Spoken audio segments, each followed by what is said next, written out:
नवरात्रि पर कुछ चर्चा कर लें, क्योंकि आज नवरात्रि है और नवरात्रि का पहला दिन है। आज के दिन आपको क्या करना चाहिए, कुछ चर्चा हम आपके लिए करते हैं।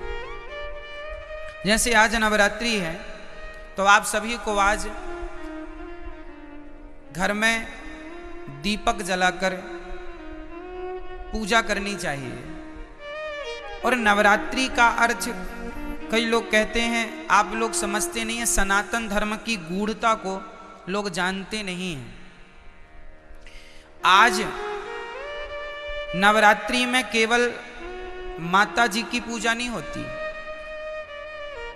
इन नवरात्रियों में आप जिनकी पूजा करेंगे उनकी पूजा सिद्ध हो जाएगी। ये नवरात्रियों की महिमा है। जो पूजा आप करते हैं ना, ये 9 दिन ये ईश्वर की तरफ, ईश्वर इस समय पृथ्वी के बिल्कुल करीब होते हैं भक्तों की पुकार सुनने के लिए। कुल मिला के ये कहें कि जैसे गर्मियों की छुट्टी में आप लोग मन बना लेते हैं, चलो घूम आवें, अब बच्चों की पढ़ाई लिखाई नहीं है, चलो थोड़ा कहीं घूम आवें, तो कोई कहीं कोई कहीं गर्मियों की छुट्टी में लोग निकल जाते हैं। उसी तरह भगवान साल में 2 बार पृथ्वी के समीप आते हैं देखने के लिए कि भक्तों का क्या चल रहा है। तो 9 दिन का भगवान छुट्टी का टाइम निकाल के 9 दूनी 18 साल में 18 दिन, नवरात्रि के 9 दिन ये, नवरात्रि के 9 दिन वो। इन नवरात्रियों में विशेष रूप से कौन, माँ अपने बच्चों को देखने आती है कि मेरे बच्चे कैसे हैं। हम सभी कौन हैं, बच्चे हैं। किन के बच्चे हैं, माँ। कौन है वो हमारी माँ, कौन माँ, कौन माँ। कोई कहे अम्बे माँ, कोई कहे दुर्गा माँ, कोई कहे लक्ष्मी माँ, कोई कहे भद्रकाली माँ, कोई कहे काली माँ, कोई कहे चंडी माँ। तो ये बताओ देवियां कितनी होती हैं, बोलो मेरी माँ।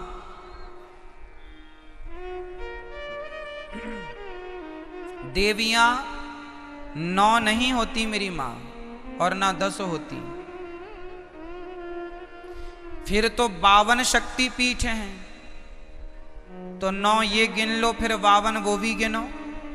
कामाख्या माता अलग है, ज्वाला माता अलग है, केला माता अलग है, शारदा अलग है। नवरात्रि में 9 में शारदा थोड़ी आती है, 9 में कामाख्या माता थोड़ी आती है। तो फिर 52 वो गिन लो और 9 ये गिन लो, तो फिर ये सब कोई गणना नहीं है। गिनती क्या है वो हम आपको नवरात्रि की सच्चाई आपको बताएंगे। एक्चुअली हमारी माता एक ही माता है, एक ही माता है। कौन सी माता, हमारी सबकी एक ही माता है, जिन माता का नाम है लक्ष्मी माता। उन्हीं लक्ष्मी माता का एक नाम है दुर्गा।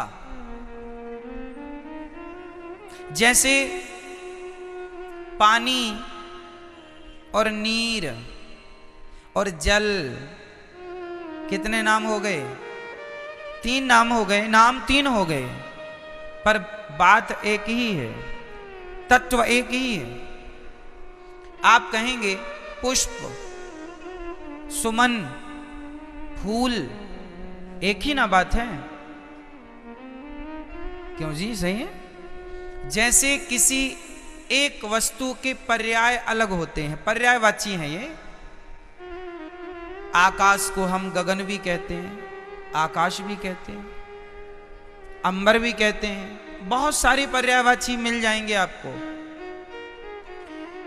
उसी प्रकार जैसे पुष्प के अनेक पर्यायवाची हो सकते हैं और होते हैं, सूर्य के अलग पर्यायवाची होते हैं, सूर्य है, भास्कर है, आदित्य है ना, भौमाय न भौम है, सब सूर्य भगवान के नाम हैं। जैसे सूर्य भगवान के 12 नाम हैं, जैसे पुष्प के अनेक नाम हैं, उसी प्रकार से देवी एक है, माता भगवती लक्ष्मी। उन लक्ष्मी को कोई दुर्गा कहता है, कोई भद्रकाली कहता। प्रथमम शैलपुत्री चा, आज शैलपुत्री की पूजा होती। शैलपुत्री मतलब माता पार्वती। शैल मतलब पत्थर की बेटी अर्थात हिमालय की बेटी। प्रथमम शैलपुत्री चा द्वितीयम ब्रह्मचारिणी, कल ब्रह्मचारिणी मैया की पूजा होगी। ये ब्रह्मचारिणी मैया कौन है? कल दूसरे नंबर पर जो ब्रह्मचारिणी मैया है वो मैया है वैष्णवी मैया, जो ब्रह्मचारी रूप में आज भी ब्रह्मचारी है ना माता जी, विवाह नहीं हुआ उनका। प्रथमम वैष्णव माता जी ब्रह्मचारी रूप में है। तो पहली पूजा पार्वती माँ से स्टार्ट होती है और दूसरी पूजा, तो देखो चाहे आप शैलपुत्री कहो या ब्रह्मचारिणी कहो, तत्व एक ही है। वो एक ही तत्व है, लक्ष्मी तत्व। भाई ये बताओ, आपकी बेटी को क्या कहते हैं आप? बोलो। बेटी नहीं कहते आप कहते हैं हमारे घर लक्ष्मी आई है। हाँ या ना? अच्छा, आप अपनी बेटी को लक्ष्मी कहते हैं, तो आप लोग अपनी बेटी को क्या कहते हैं? आप भी अपनी बेटी को लक्ष्मी। मतलब इस धरती में चाहे बेटी हो, अरे हमारे भारत में बहुओं को भी लक्ष्मी कहा जाता है। जब घर में बहू आती है तो हमारे यहाँ कहते लक्ष्मी के पांव पड़ते ही घर में सब मंगल हुआ है। क्यों? हमारे यहाँ बेटी को क्या कहते हैं और बहू को क्या कहते हैं? और माँ क्या होती है? बोलो, माँ क्या है? माँ भी लक्ष्मी है। सही है। कुल मिला के हम लोग अभी नवरात्रि में कन्या जिमाते हैं ना, कन्या भोजन कराते हैं, तो क्या सोच के कराते हो कि हमारे घर माता लक्ष्मी आई। दुर्गा मान लो, लक्ष्मी कहो, शारदा कहो, भद्रकाली कहो, महाकाली कहो, चंडी कहो, कुछ भी कह लो, पर्यायवाची हैं। तत्व एक ही है, लक्ष्मी तत्व। श्रीश्चते लक्ष्मीश्च पत्न्या बहोरात्रि पार्श्वे नक्षत्राणि। कहने का तात्पर्य यह है, वेदों में एक ही तत्व की उपासना है, श्री तत्व मतलब लक्ष्मी तत्व। वही लक्ष्मी तत्व दुर्गा के नाम से जानी जाती हैं। मैहर में उन्हें ही शारदा कहते हैं। अनेक रूप है ना, जैसे वृंदावन में बिहारी जी हैं, उड़ीसा में जगन्नाथ जी हैं, तो क्या ये दो हो गए? वृंदावन के बिहारी जी और उड़ीसा के जगन्नाथ जी क्या ये अलग अलग हैं? भाई वही कृष्ण उड़ीसा में जगन्नाथ बन के बैठे हैं, वही श्री कृष्ण वृंदावन में बिहारी जी बन के बैठे हैं, वही द्वारिका में द्वारिकाधीश हैं, वही पंढरपुर में विठ्ठलनाथ हैं, वही श्रीनाथ हैं। एक ही तत्व, अनेक रूप रूपाय विष्णवे प्रभु विष्णवे। उसी प्रकार एक ही परम तत्व है और वह है लक्ष्मी तत्व। वही लक्ष्मी आज प्रथमम शैलपुत्री चा, आज वही लक्ष्मी क्या बन के पूजेंगी? आज वही लक्ष्मी माता पार्वती बन करके पूजेंगी, जगत जननी कहलाएंगी। आज उनके हम पार्वती स्वरूप का पूजन करेंगे। तो आप लोगों को घर में दीपक जलाकर आज माँ भगवती का ध्यान, लक्ष्मी जी का ध्यान करना चाहिए। हे माँ, हमारे घर में ये आपका ही घर है, आप हमारे मन मंदिर में आकर बैठ जाइए। नया वर्ष है माँ, हमारी बुद्धि को निर्मल कीजिए। हम सदा आपकी सेवा करते रहें, हम सदा आपकी आराधना करते रहें और हमारे घर में ये खुशियों का दिया सदा जलता रहे, ये ज्ञान का, ये भक्ति का दीपक सदा प्रज्वलित होता रहे। आज के दिन आपको राम रक्षा स्तोत्र, नारायण कवच का पाठ करना चाहिए। जो भी पाठ करेंगे, कुछ ना आवे तो श्रीमन नारायण आप आज श्रीमन नारायण का जाप करें तो वह नारायण का जाप भी सिद्ध होगा। आप यदि ओम नमः शिवाय का भी जाप करें तो आज जो भी जपेंगे वो सिद्ध होगा। आप ओम नमः शिवाय जपें या गंग गणपतये जपें या दुर्गा माता जी का मंत्र जपें या फिर आप श्रीमन्नारायण जपें, जो भी आज जपेंगे, आज मतलब 9 दिन तक निरंतर, वो आपका सिद्ध। इसलिए ये 9 दिन विशेष पूजा पाठ के लिए निकाले जाते हैं। साल भर आप फुर्सत नहीं पाते, समय मिलता नहीं है, 9 दिन का समय निकाल लो और पूर्ण रूप से भगवान के होकर भगवान की शरण में रहो। ये नवरात्रि है, ठीक है। जो आप जपेंगे उसमें आपको सिद्धि प्राप्त होगी। तो इसलिए इन 9 दिनों में बहुत अच्छे से हमें अपना जीवन आनंद पूर्वक व्यतीत करना चाहिए। और यहाँ पर एक संकेत भी है कि दुनिया वालों, नवरात्रि में जिन कन्याओं को बुला बुला कर, पांव धोकर, माहौर लगाकर जिनकी पूजा करते हो, जिन्हें दक्षिणा देकर विदा करते हो, खीर पूड़ी खवाते हो, उन कन्याओं को केवल एक दिन के लिए देवी ना मानो, सदा सदा के लिए नारियों को देवी मान के उनकी सेवा, उनका सम्मान करो। नारी का सम्मान सदा लक्ष्मी मान के आप आज नवरात्रि में एक लड़की का आप सम्मान करते हैं देवी मानकर, और नवरात्रि जाने के बाद उसी नारी का आप अपमान करते हैं, तो ये तो कोई बात हुई नहीं। नारियों का सदा सम्मान बना रहे। देखो हमारे सनातन धर्म में नारियों का कितना बड़ा आदर है, कितना बड़ा सम्मान है। दुनिया के किसी धर्म में, मजहब में नारियों का इतना बड़ा सम्मान नहीं है। हमारे यहाँ भगवान मानकर नारियों को पूजा जाता है, देवी मानकर पूजा जाता है। और केवल नवरात्रि में नहीं, नवरात्रि आई तो नवरात्रि के द्वारा तुम ये मान लो कि भाई ये सदा सर्वत्र पूज्य है।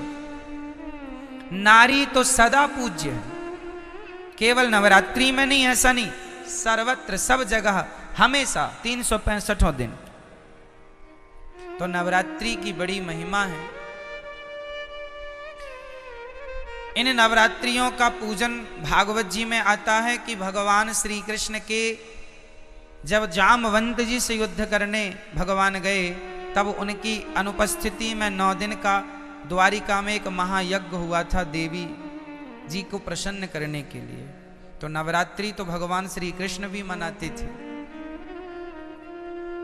नवरात्रि तो भगवान श्री राम भी मनाते थे। तो आप सभी को नवरात्रि की लाखों लाख शुभकामनाएं, बधाई, आपका जीवन मंगलमय हो। आज के दिन आप लोग अपने घर में कम से कम एक कन्या को बुलाइए शाम को, और एक कन्या का भोजन कराइए। आज शाम को ही बुला लेना, क्योंकि अब तो 3 बज गए हैं।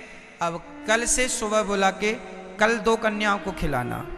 पहले दिन एक कन्या को भोजन कराना चाहिए, एक से ज़्यादा भी हो जाए चलेगा, कम से कम एक। पहले दिन हमेशा एक कन्या, दूसरे दिन 2 कन्या, तीसरे दिन 3 कन्या, चौथे दिन 4, 5वें दिन 5, छठे दिन 6, 7वें दिन 7, 8वें दिन 8 और 9वें दिन 9 कन्याओं का भोजन करें। आप नवरात्रि में कुछ लोग व्रत रखते हैं, अच्छा है। जो नहीं रखे हैं वो नवरात्रि के अंत में अर्थात नवमी का व्रत, 3 व्रत तो हमें करने ही चाहिए। नवरात्रि का लोग करते हैं, अच्छा है, परंतु 3 व्रत, पहला एकादशी, दूसरा रामनवमी और तीसरा कृष्ण जन्माष्टमी, ये हम वैष्णवों के श्रेष्ठ व्रत हैं, हम भारतीयों के, ये व्रत तो करने ही चाहिए। तो ये व्रत का अर्थ होता है उस दिन ज़्यादा से ज़्यादा भगवान का चिंतन, और अपने घर में कन्याओं को जरूर बुलाकर उनका सम्मान करके उनको आदर सहित भोजन कराइए, चरण धोइए। और यदि कन्या ना मिले तो कोई बात नहीं, अपनी माँ के चरण धोकर अपनी माँ को श्रद्धा से भोजन कराओ, ये सोचकर कि ये भगवान है, माँ है।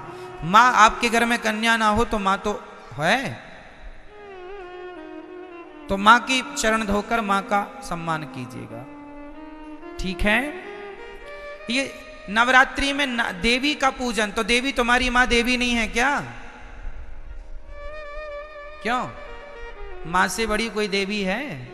इसलिए अपनी माँ। कई लोग ना अभी इस नवरात्रि में तो नहीं, जो अगली नवरात्रि आएगी वो नवरात्रियों में, उस नवरात्रियों में लोग माता जी घर घर बिठाते हैं, हर गली चौराहे में माता जी बैठती हैं ना। हम कहते हैं कि आप मिट्टी की माता जी बनवा के बिठाते हैं, अच्छा है, सम्मान कीजिए, श्रद्धा रखिए, अच्छा है, सब ठीक है। पर वो माता जो मिट्टी की बनी है उन माता में श्रद्धा तो रखिए, पर उनसे ज़्यादा उस माता में श्रद्धा रखिए जो परमात्मा ने बनाई है, जिसे आप अपनी माँ कह के बुलाते हैं। माता, उसका तो असली नाम माता ही है, माँ है। विडंबना तो ये है कि आज लोग मंदिरों में जाके माता जी को तो जल चढ़ाते हैं, माता जी की जय जयकार करते हैं, पर खुद की माता जी भूखी मर रही हैं, खुद की जन्म देने वाली माता प्यासी मर रही हैं, और आप जय माता दी के नारे लगा रहे हैं। इससे फायदा क्या है ये बताइए। कई लोग ना बड़ी होड़ करते हैं, खासकर नवरात्रियों में। क्या होड़ करते हैं कि उन्होंने भंडारे में 50,000 खर्च किया, हम 1 लाख का भंडारा करेंगे। उस कॉलोनी में 2 लाख का भंडारा हुआ, हम 3 लाख का भंडारा करेंगे। क्या होगा, इससे तुम देवी को खुश कर लोगे? अरे ये ना देखो कि भंडारा कितना बड़ा करना है। ठीक है, जरूरतमंदों को भोजन कराना जरूरी है, ठीक है, कराना चाहिए, अन्नदान श्रेष्ठ दान है। पर ये मत भूलिए कि आप अपनी 50,000 का भंडारा तो आप करा रहे हैं, सबको खिला रहे हैं, पर खुद की माँ बुढ़ापे में अलग बनाकर खा रही है, तो आप कौन सी देवी को खुश कर रहे हैं? क्या आपके इस व्यवहार से आपकी खुद की माँ भूखी मर रही है और आप सबको भरपेट भोजन कराएं, क्या आपके इस व्यवहार से माँ भगवती प्रसन्न हो जाएगी? इसका विशेष ध्यान रखना चाहिए। और हम सभी को इंसानों को भगवान मानना चाहिए। किसको भगवान मानना चाहिए? हमारी माँ भगवान है, हमारे पिता भगवान है, हमारे पति भगवान है, हमारे गुरु भगवान है, हमारे अतिथि भगवान है। जो इनमें भगवान का दर्शन कर लेगा वो फिर पत्थरों में भी ईश्वर का दर्शन कर लेगा। जो इंसानों में ना कर पाया वो पत्थर कभी नहीं पूजता रहे, झूठा पूज रहा है, झूठे ही है ना। कबीर जी लिखते हैं कि पाहन पूजे हरि मिले, पाहन मीन्स पत्थर होता, पाहन पूजे हरि मिले, तो मैं पूजू पहाड़, तासे तो चक्की भली, जो पीस खाए संसार। पत्थर ही पूजना है तो तुम्हारी चक्की भी पत्थर की होती है, उसी को पूज लो, क्योंकि वो तो कम से कम तुम्हें आटा देती है पीस के। पत्थर ही पूजने हैं तो चक्की को क्यों नहीं पूजते? तो पत्थर पूजने की बातें नहीं है हमारे सनातन धर्म में। हमारे यहां मंदिर बाद में बने हैं। सनातन धर्म की गहराइयों को समझना पड़ेगा। कई लोग कहते हैं सनातन धर्म में तो पत्थर की पूजा होती है। ना जी, हमारे यहां पत्थर की पूजा नहीं होती। किसकी पूजा होती है वो मैं आपको आज स्पष्ट कर देता हूं। सुनो, हमारे वेद कहते हैं, पहला वाक्य है मातृदेवो भव, पितृदेवो भव, आचार्य देवो भव, अतिथि देवो भव। ये 4 वाक्य वेद का पहला मंत्र है। ये वेद यहां से शुरू होते हैं। पहली आज्ञा वेदों की क्या है? मातृदेवो भव, मां को भगवान मानकर सेवा करो, ये वेदों की पहली आज्ञा है। पिता को भगवान मानकर उनकी सेवा करो, ये वेद की दूसरी आज्ञा है। अतिथि को भगवान मानकर सेवा करो, ये तीसरी आज्ञा है। और गुरु को भगवान मानकर सेवा करो, ये चौथी आज्ञा है। अब सोचो, ध्यान से समझना, जो व्यक्ति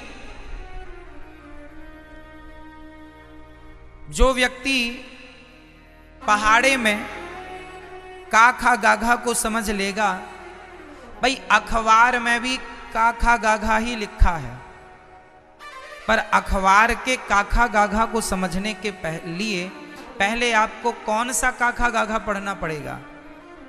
स्कूल में जाकर, स्कूल में हमें बुक मिलती है, उसमें जो काखा गाघा लिखा है उसको पहले मास्टर जी समझाते हैं। जब आप स्कूल जाके काखा गाघा समझ लेंगे तो फिर अखबार का काखा गाघा समझ में आ जाएगा। यदि स्कूल में काखा गाघा समझ नहीं पाए तो अखबार आप पढ़ नहीं पाएंगे। अखबार पढ़ने के पहले आपको स्कूल जाके पढ़ना पड़ेगा। जो स्कूल ना जा पाए, जो नहीं पढ़ पाए, वो आज भी अखबार नहीं पढ़ पाते। क्यों जी? सत्य है, अखबार पढ़ने के पहले क्या पढ़ना पड़ेगा? स्कूल में जाके आपको अपनी शिक्षा पूरी करनी पड़ेगी, तब कहीं जाकर हिंदी का बोध होगा, तब हिंदी का अखबार पढ़ पाएंगे। इंग्लिश का बोध होगा, इंग्लिश का अखबार पढ़ पाएंगे। उर्दू का बोध होगा, उर्दू का अखबार पढ़ पाएंगे। अखबार पढ़ने के पहले कुल मिला के आपको पहले स्कूल जाना पड़ेगा। क्या ये बात सत्य है? बोलो हाँ या ना। उसी तरह जैसे स्कूल में काखा गाघा समझ लिया एक बार, उसके बाद दुनिया में कहीं काखा गाघा लिखा हो हम तुरंत समझ लेंगे, और स्कूल में नहीं समझा तुमने काखा गाघा तो फिर जमाने में लिखा तो है, तुम समझ नहीं पाओगे कि लिखा क्या है। आप देखो यहां बहुत कुछ लिखा है, कौन समझ पाएगा? जिन्हें अक्षरों का ज्ञान है। ज्ञान ही नहीं है, 52 अक्षर का कोई ज्ञान नहीं है, नॉलेज नहीं है, तो लिखा तो बहुत कुछ है, कहां कोई पढ़ पा रहा है। उसी प्रकार जैसे अखबार पढ़ने के पहले हमें स्कूल जाकर पढ़ना पड़ता है, उसी प्रकार पत्थर में भगवान है, पर पत्थर के भगवान को देखने के पहले अपनी माता के अंदर भगवान को देखना पड़ेगा, पहले अपने पिता के अंदर भगवान को देखना पड़ेगा। जो माता में भगवान को देख सकता है, जो पिता में भगवान को देख सकता है, जो गुरु और अतिथि में ईश्वर को देख सकता है, वही पत्थर में भी भगवान को देख सकता है। जो माँ में भगवान को ना देख पाया उसे पत्थर पत्थर ही दिखेगा, तुम कितना भी पूजा करो। पत्थर है, कहते हैं, कहावत सुना होगी आपने, अनपढ़ के लिए काला अक्षर भैंस बराबर। अनपढ़ के लिए कहावत है काला अक्षर। सुनी कहावत ये वाली कि नहीं? क्या अर्थ है इस कहावत का? अनपढ़ है उसे तो काला काला दिख रहा है। भाई पुस्तक लिया तो अखबार लिया है, बस अब काला काला, क्या काला काला पूत दिया। अरे पगले उसमें बहुत कुछ लिखा, लेकिन क्या करे, अनपढ़ है, काला अक्षर भैंस बराबर। उसे काला नजर आता है, उसे काले में अक्षर नजर नहीं आ रहे क्योंकि पढ़ा नहीं है। उसी प्रकार जिसने अपनी माता में भगवान को ना देखा उसे तो काला पत्थर ही नजर आएगा, उसे भला पत्थर में भगवान कैसे नजर आएंगे।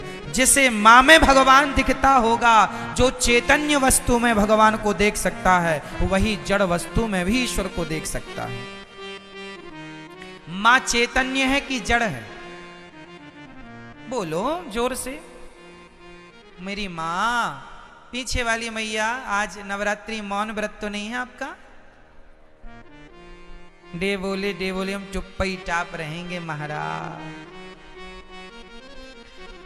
मां चैतन्य है या जड़ है? जोर से। और पत्थर चैतन्य है या जड़ है? मां चैतन्य है जबकि पत्थर जड़ होता है। तो जो व्यक्ति चैतन्य मां में ईश्वर का दर्शन कर सकता है, जो चैतन्य में भगवान को देख सकता है, वही जड़ में भी भगवान को देख सकता है। जो चैतन्य में ना देख पाया उसके लिए काला अक्षर भैंस बराबर है। कई लोग कहते हैं ना भगवान कहाँ है, ये सब वही लोग हैं काला अक्षर भैंस बराबर।